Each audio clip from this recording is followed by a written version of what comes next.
শীতনু চৌধুরী বর্তমান সময়ের বলিষ্ঠ কবি, মেদিনীপুর অঞ্চলের। সম্প্রতি তার একটি কাব্যগ্রন্থ কাঁথির শব্দরং হাউস প্রকাশনা থেকে প্রকাশিত হয়েছে। কাব্যগ্রন্থটির শীর্ষ নাম মাটির মৃদঙ্গ। বাংলা ভাষায় ইদানিং সময়ে আধুনিক কাব্য, কবিতা ইত্যাদির চর্চা চলেছে, কিন্তু সেখানে আমরা দেখেছি বিভিন্ন রকম শব্দের জগাখিচুড়ি বা জাগলারি অফ ওয়ার্ডস, যা কিনা কবিতা যেভাবে আমরা দেখতে চাই, পড়তে চাই, পাঠকের সেই প্রত্যাশা সবসময় মেটে না। মাটির মৃদঙ্গ কাব্যগ্রন্থে শীতনু চৌধুরীর ৫৬টি কবিতা রয়েছে। এই কাব্যগ্রন্থটি সে উৎসর্গ করেছে প্রেমের চিরকালীন উদাহরণ, প্রেমের চিরকালীন আশ্রয় রাইয়ের উদ্দেশ্যে। একবিংশ শতাব্দীর এই সময়ের মুখোমুখি দাঁড়িয়ে কবিতার চর্চা বা নির্মাণ নিয়ে বিতর্কের এবং আলোচনার শেষ নেই। আধুনিক কবিতা নাকি জাগলারি অফ ওয়ার্ডস, যে কথা বলছিলাম,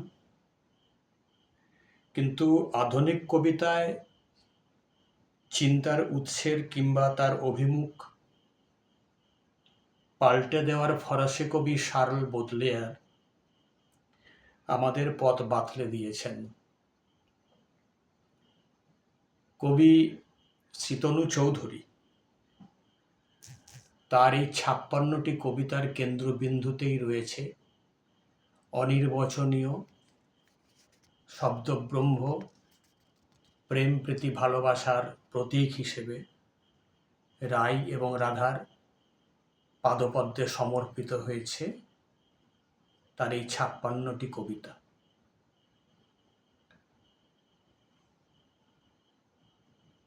ঢেলে দেব সাধ্য প্রেম সঙ্গত সুমতি, বাদনে বন্দনা বধূ তুমি সরস্বতী। আমি যার, সেও তার, সব চিত অঙ্গ, আনন্দ মধুর দোহ মাটির মৃদঙ্গ। কবি স্বরবৃত্তে নির্মাণ করেছেন এই কাব্যগ্রন্থের ৪৯তম কবিতা এটি। কবিতার প্রতিটি অংশে যে ধরনের শব্দ ব্যঞ্জনা ব্যবহার করা হয়েছে তা আমাদেরকে আমাদের চিন্তন জগতের যে উৎস তাকে নাড়িয়ে দিতে সক্ষম।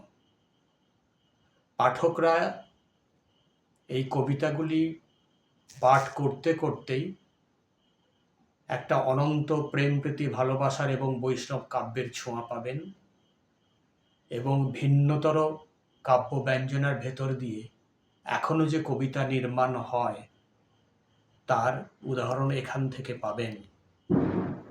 আগামী দিনে শীতনু চৌধুরী বলিষ্ঠ কবি হয়ে ওঠার প্রত্যাশা আমাদেরকে দিয়েছেন।